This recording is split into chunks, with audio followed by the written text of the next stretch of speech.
The crystal champagne flute crashed onto the polished stone floor, splattering vintage Dom Perignon across custom-made Italian footwear that outpriced most people's vehicles. Still, I stayed steady, my stare fixed on Harold Blackwood. He loomed at the head of his grand oak dining table, his cheeks ruddy from costly wine and petty bias. "My daughter is worthy of more than riffraff," he proclaimed to the gathering, his golf club pals, corporate partners, and stunned kin, riffraff garbed in. A heavy stillness settled, with 23 pairs of eyes flicking between Harold and me, curious if the outsider romancing the heiress would defy the titan. I neatly folded my napkin, its fabric likely pricier than the monthly lease on my first flat, and laid it beside my untouched serving of premium salmon. "I'm grateful for the meal, Mr. Blackwood," I said, rising deliberately, "and for your openness about your true opinions." Sophia seized my hand, murmuring, "Adrian, don't." I gave her fingers a soft press before letting go. "It's okay, darling. Your father's correct. I should understand my rank." Harold's smug grin was a sight to behold, the triumphant air of a man certain he'd prevailed, convinced he'd banished the urchin bold enough to approach his cherished daughter.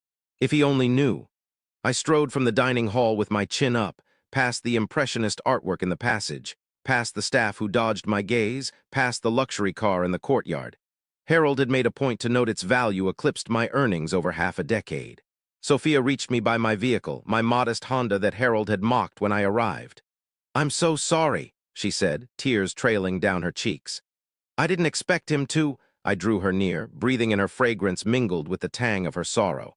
"This isn't on you. I'll speak to him, force him to make amends."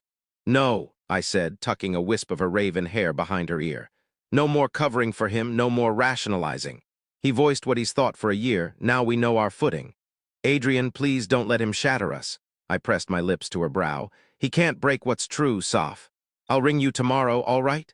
She nodded hesitantly, and I pulled away from the Blackwood manor, glancing in my rear view as the estate shrank, its glow shimmering like unreachable constellations.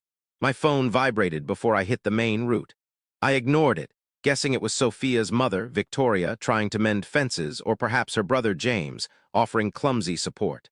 They weren't cruel, just spineless, too cowed by Harold to challenge him. But I had more urgent calls to place. As I merged onto the freeway, I dialed my assistant. "Catherine, I know it's late."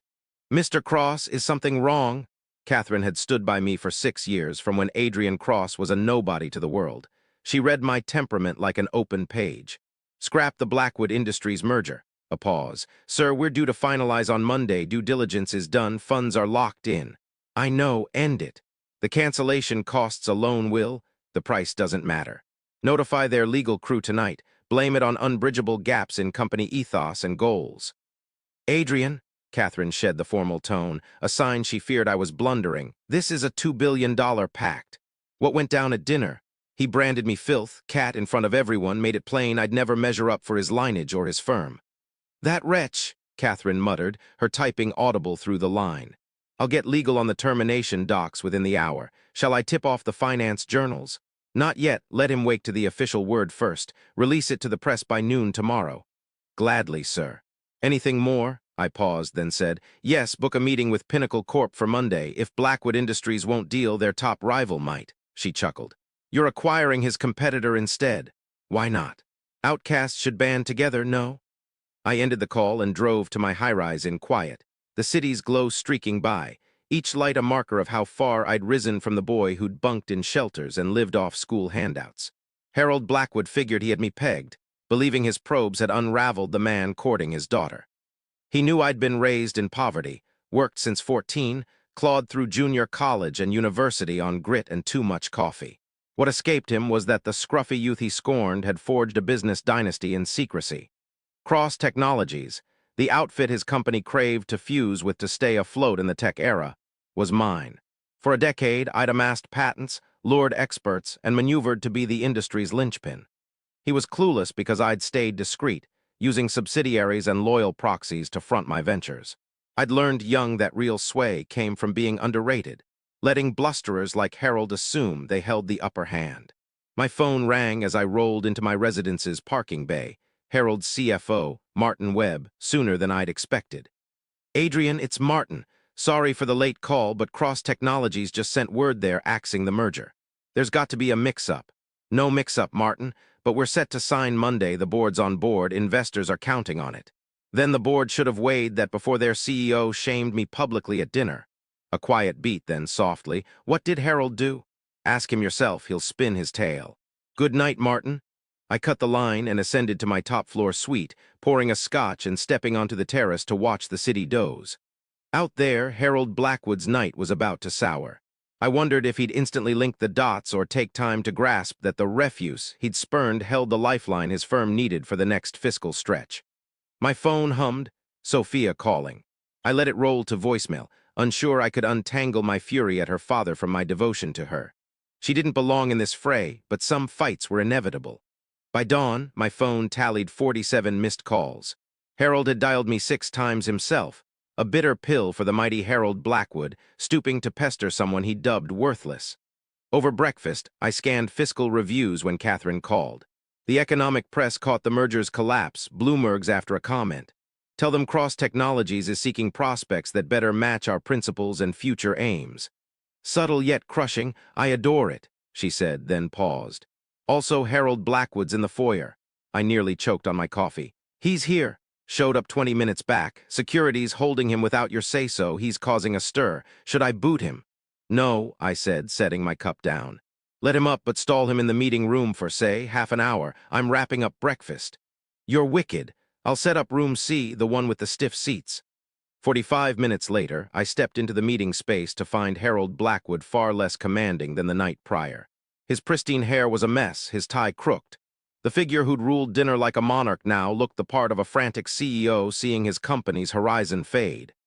Adrian, he said, standing as I entered, the effort plain in his strain. Thanks for meeting me, I sat, skipping the handshake. You've got 5 minutes. He choked down his ego like jagged shards. I regret last night. My remarks were out of line. Out of line, I chuckled. You tagged me as garbage before your whole clique. You disgraced me in your own house at your table while I was your guest and your daughter's intended. I was tipsy. No, I halted him. You were truthful. Liquor loosens what sobriety mulls. You've seen me as lesser since Sophia brought me to you. Last night you just aired it. Harold's jaw clenched. Even in his plight, his scorn peeked through. What do you want? Regrets? Done. A public note, I'll do it. Just the merger has to happen, you know it does. Why? Pardon? Why must it? Tell me why I'd partner with someone who despises me at my core. Harold's face colored. It's commerce, not personal. It's all personal when you make it so. I rose. You dug into me, yes, probed my past, found the foster care, the meal vouchers, the warehouse nights to buy books. He nodded grudgingly.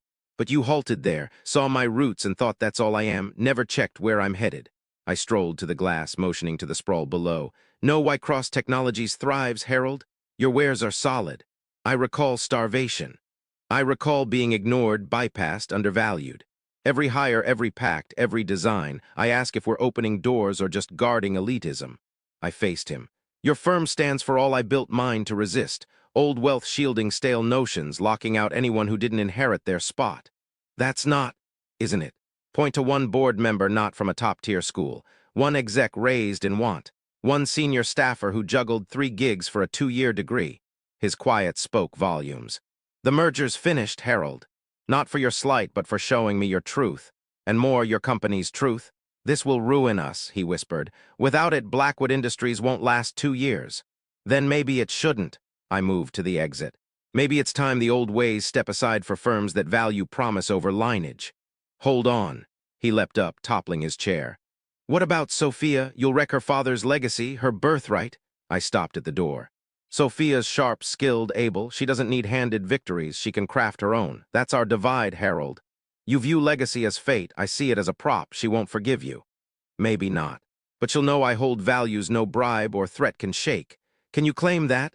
I left him and returned to my workspace. Catherine awaited with a pile of notes and a shrewd glance. Pinnacle Corp wants a Monday morning sit-down. They're eager to talk buyout.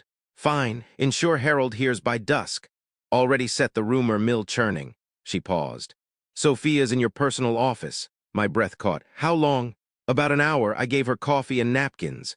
I found Sophia tucked into my desk chair, eyes bloodshot but tearless. She looked up as I came in, her father's resolve and her mother's warmth in her features. Hello, she said faintly. Hello. I caught your words to him. Catherine let me view the meeting feed. I perched on my desk's edge. And I think, she stood, stepping between my legs, I've been spineless, letting him act that way, excusing it, wishing it'd improve. Easy, I said. No, let me go on. She took my hands. I've lived my life reaping his biases' perks without pushing back. Last night seeing him, I felt disgrace. Not for you, for him, for me, for not facing him sooner. What's your point? If you'll take me, I want to start fresh. With you, free of my family's cash, ties, or fickle blessing. I pulled her in. Certain, he's right, ditching that legacy's no small step. She laughed, a sound more lovely than any in days. Adrian Cross, you just scrapped a $2 billion deal over my father's slight. We'll sort the funds. I love you, I said, truer than ever. I love you too, even after you launched a business feud with my father. Especially for that? Especially, she agreed, kissing me. My phone hummed Catherine again. Sir Harold Blackwood's called an urgent board session. Word is they're mulling contacting you, bypassing him. I hit speaker. Tell them Cross Technologies might entertain a merger with Blackwood Industries under fresh direction. Stress fresh. Sophia's eyes grew wide. You'll boot my father from his own firm? I'm giving the board an option, grow or fade. Their call from there, she mulled it, then nodded. He won't bow out easily. I'd expect nothing less. It'll get messy. Likely. My mother will sob, surely. My brother will pen another awful tune about kin strife. Lord save us, she grinned, edged, stunning, a touch wild. So, when do we begin? I grinned back. How about now? And so the unknown wooing the heiress turned into the ruler who felled the domain.